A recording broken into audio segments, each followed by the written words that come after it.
اب وزیر قانون، 2 حکومت کے ممبران، 1 7 جج، 1 اسپیکر کا نمائندہ وہ بھی نون لیگ کا ہے، 1 بار کونسل کا، یہ سارے 7 بندے بنتے ہیں جنہوں نے جس طرح انہوں نے آئینی بینچ کا سربراہ بنایا۔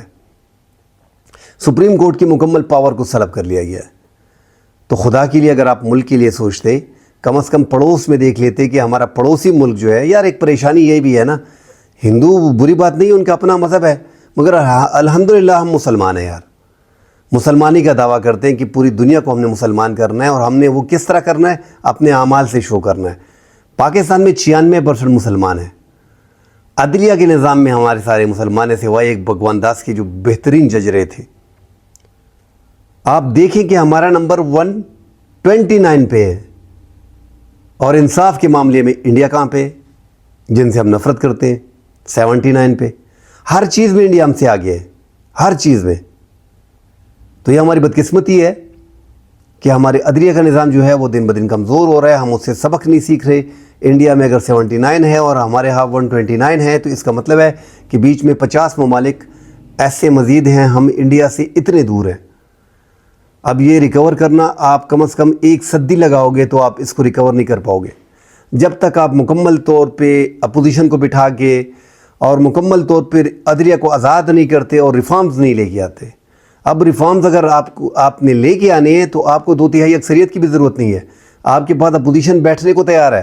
آپ ریفارمز لے کے آئیں کہ ملک میں 23 لاکھ کیسز ہیں، یہ پینڈنسی کو کیسے ختم کرنا ہے، جو لوور کورٹس میں ججز ہیں، تحصیلوں میں، ڈسٹرکٹ میں، ڈویژن میں، ان کی تعداد بڑھائیں۔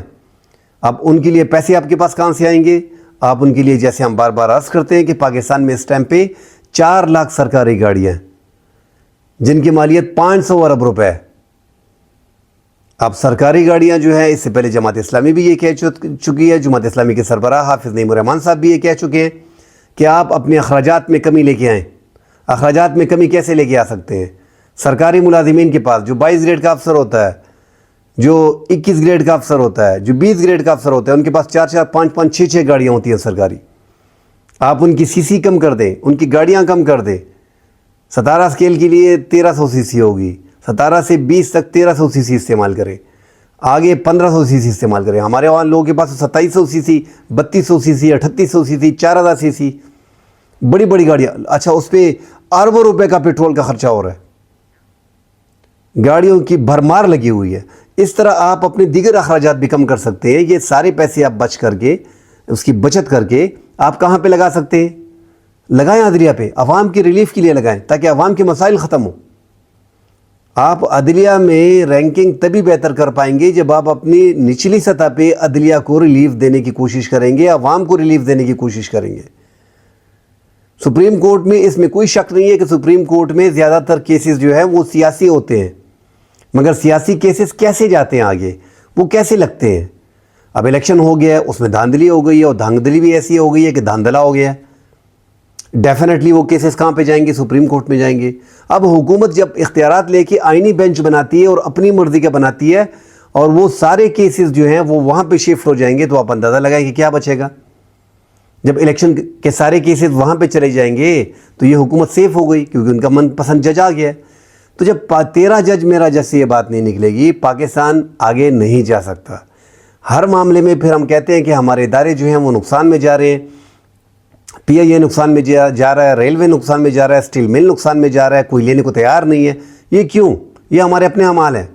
عدلیہ جیسے ادارے کو، جس میں 19-20 تھا، 129 نمبر پہ تھا، 129 ہی قبول تھا، جو حالات چل رہے تھے ملک میں۔ اس سے پہلے جو چیف جسٹس رہے وہ کون سا دودھ کے دھلے ہوئے تھے؟ جسٹس عمر عطا بندیال بھی ایک پارٹی کی سائڈ لے رہے تھے، پاکستان تحریک انصاف کی سائڈ لے رہے تھے۔ ثاقب نثار جو ہیں وہ بھی پاکستان تحریک انصاف کی طرف ان کو جھکاؤ تھا، مگر قاضی فائد عیسیٰ کریز سے باہر نکل کے اوپنلی ایک پارٹی کو سپورٹ کرتے رہے، جو سب سے انوکھا تھا۔ اس سے پہلے بھی ہم دیکھ لیں کہ 2007 میں جب مشرف کے ساتھ، جنرل پرویز مشرف کے ساتھ افتخار چودھری نے، سابق چیف جسٹس نے ٹسل لیا، تو پورا پاکستان، پوری وکلا برادری، سوشل سوسائٹی، انسانی حقوق کی تنظیمیں، وہ پورے چیف جسٹس کے ساتھ کھڑی ہوئیں اور ان کو بحال کیا۔ چیف جسٹس کو بحال کیا پرویز مشرف کے دور میں، جب ان کی طاقت تھی۔ اس نے بھی پھر مسلم لیگ نون کو سپورٹ کیا اور پیپلز پارٹی کو جو ہے وہ ڈسا۔ تو یہاں پہ ہمارے ججز جو ہیں یہاں پہ ہمارے ججز جو ہیں وہ سیاسی ہیں۔ جتنے بھی ہمارے سپریم کورٹ کے ججز ہیں آپ ان کو دیکھ لیں، ان کے بھائی جو ہیں مختلف پارٹیوں میں ہیں، ان کے رشتہ دار مختلف پارٹیوں میں ہیں، ان کی ایفیلیشن ہوتی ہے پارٹیوں کے ساتھ. وہ ریٹائرڈ ہوتے ہیں تو پارٹیوں میں چلے جاتے ہیں، یا مسلم نون میں چلے جاتے ہیں، یا تحریک انصاف میں چلے جاتے ہیں، یا اس کے دیگر عہدوں پہ بیٹھ جاتے ہیں. تو یہ حیران کن طور پہ پاکستان میں ہے. ابھی پاکستان میں مزید جو ہے وہ سپریم کورٹ کی انڈیا کے جو ہے اس ٹائم پہ 34 ججز ہیں سپریم کورٹ کے. پاکستان کے 17 ججز ہیں، 2 ایڈہاک ججز ہیں، اور پاکستان نے اب مزید 17 ججوں کو لینے کا فیصلہ کیا ہے. یہ بھی انہوں نے جو ہے ترمیم کے ذریعے کیا ہے، اور لگے رہے ہیں کہ ججز کی تعداد بڑھانی ہے. پہلے انہوں نے کوشش کی کہ 23 کر دیں، پھر 25 کر دی. جو قانونی کمیٹی تھی سینیٹ کی اس میں 25 کرنے کی ہدایت تھی، اگلے دن جو ہے وہ 34 کر دی کہ نہیں 34 لے کے آئیں گے. اب 34 آہستہ آہستہ لے کے آئیں گے، مگر 34 تو کر دی. اب 2 ایڈہاک ججز ملا کے 36 ہو گئے ہیں. انڈیا کی آبادی 150 ارب ہے، 150 کروڑ ہے، 1 ارب 50 کروڑ ہے لگ بھگ. پاکستان کی صرف 25 کروڑ ہے. ہمارے 36 ہو گئے، ان کی 34 ججز ہیں. آپ اندازہ لگا لیں نا. اچھا یہاں پہ پھر ان کی سیلری دیکھ لیں، ان کی سیلری لکھ لیں، زمین آسمان کا فرق ہے اس میں. تو پاکستان میں یہ چیزیں جب سیاسی بنیادوں پہ ہوگی. اب ایک ریسنٹلی کل پرسوں کی خبر ہے کہ ہاؤس رینٹ جو ہے وہ ججز کا، سپریم کورٹ کی ججز کا 68,000 سے بڑھا کے 4 لاکھ کر دیا گیا. بھائی یہ 4.5 لاکھ کون سا ہاؤس رینٹ ہوتا ہے؟ اور جوڈیشری الاؤنس جو ہے وہ 3,90,000 سے اٹھا کے 11 لاکھ کر دیا گیا. تو جب ایسے معاملات چلیں گے، سیاسی طور پہ آپ فائدہ دینے کی کوشش کریں گے تو وہ ججز سیاسی ہو جاتے ہیں، وہ انصاف خاک کر پائیں گے. ہم آگے جو ترقی کریں گے وہ اس طرح کریں گے کہ اپنے من پسند ججز لے کے آئیں گے کہ ہماری حکومت برقرار رہے. ہم نے عدلیہ کا ستیہ ناش کر دیا ہے. یہ اس معاملات کو آپ یقین کریں کہ عدلیہ کے معاملات کو جس انداز میں پاکستان میں چھیڑا گیا ہے، یہ انتہائی عدلیہ کی زیادتی ہے. ایک ستون کو مکمل طور پہ ہلا دیا ہے، اور ون سائیڈڈ جو ہے وہ گیم کھیلی جا رہی ہے.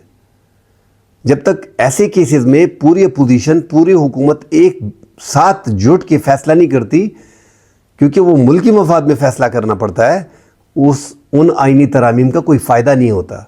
اتنی بڑی ترمیم لے کے آنے کا مقصد تھا کہ آپ کو اپوزیشن کو ساتھ ملا کے لے کے آتے، پھر امینڈمنٹ کرتے اور ملکی اصلاح کو، عدالت کی اصلاح کے لیے کام کرتے کہ یار یہ رینکنگ جو ہے ہم نے نیچے لے کے آنی ہے. اور رینکنگ تو اس انداز میں نیچے نہیں آ رہی جس انداز میں ہم نے کام کی ہے، اب تو مزید اوپر جا رہی ہے. اب قاضی فائز عیسیٰ ملک چھوڑ کے چلے گئے ہیں. انہوں نے جو فیصلے دیے ہیں وہ بھی تاریخ کا حصہ ہیں. قاضی فائز عیسیٰ جو ہے وہ ایسا لگ رہا تھا کہ حکومت کی طرف سے مکمل طور پہ سہولت کاری کر رہے ہیں. بس آپ ایسے سمجھے کہ آپ نے سپریم کورٹ میں ایک وفاقی وزیر بٹھا دیا تھا. تو ایسے فیصلے جب آپ کرتے ہیں کہ ایک پارٹی کو ٹارگٹ کرتے ہیں، اپنے مخالفین کے خلاف بغض نکال لیتے ہیں، عدلیہ کا ستیہ ناش کر دیتے ہیں، اور عدلیہ میں جو ہوتا ہے اس کی ریکی کرتے ہیں، اور وہاں پہ 2 منٹ میں پہنچا دیتے ہیں کہ جسٹس منصور یہ کر رہا ہے، جسٹس منیب یہ کر رہا ہے، ان کو آگے راستہ روکو، ان کو چیف جسٹس نہیں بننے دینا. یہ باتیں جب آپ کریں گے اور وہاں پہ وہ جو ہیں وہ فوری اس پہ عمل کرتے ہیں اور فوری اسی طرح کے اقدامات کر دیتے ہیں، تو ہماری عدلیہ کی رینکنگ ہے جس انداز میں جا رہی ہے. اللہ معاف کرے، صرف ہم نے نواز شریف کے پہلے دور میں بھی دیکھا تھا کہ انہوں نے عدلیہ پہ حملہ کیا تھا. عمران خان کے دور میں بھی عدلیہ کی تضحیک ہوئی ہے کئی دفعہ. کسی بھی حکومت نے، عدلیہ کا پرویز مشرف نے جو 9 سال ماشاء اللہ چلائی، انہوں نے بھی ججز کو جو ہے PCO ججز ان سے حلف لیے. ضیاء الحق کے دور میں جب ماشاء اللہ تھا، پھر بھی 11 سال میں یہی کچھ ہوتا رہا. بے نظیر کے دور میں بھی. یہ ہم ہر دور میں جو ہے وہ ججز کو کنٹرول کرنے کی کوشش کرتے ہیں. اس سے ہمارے عدالتی سسٹم جو ڈھانچہ ہے وہ کافی متاثر ہو گیا ہے. یہ رینکنگ مزید اوپر جائے گی. اب آپ یہ چھوڑ دیں کہ یہ 129 سے بہتر ہو کے 100 پہ آ جائے گی، 80 پہ آ جائے گی، یہ آپ تصور ہی نہ کریں. یہ ابھی 137، 138، 135، 134 مزید ہماری تنزلی ہوگی. کل انشاءاللہ اگلے پروگرام میں ملتے ہیں. اللہ حافظ.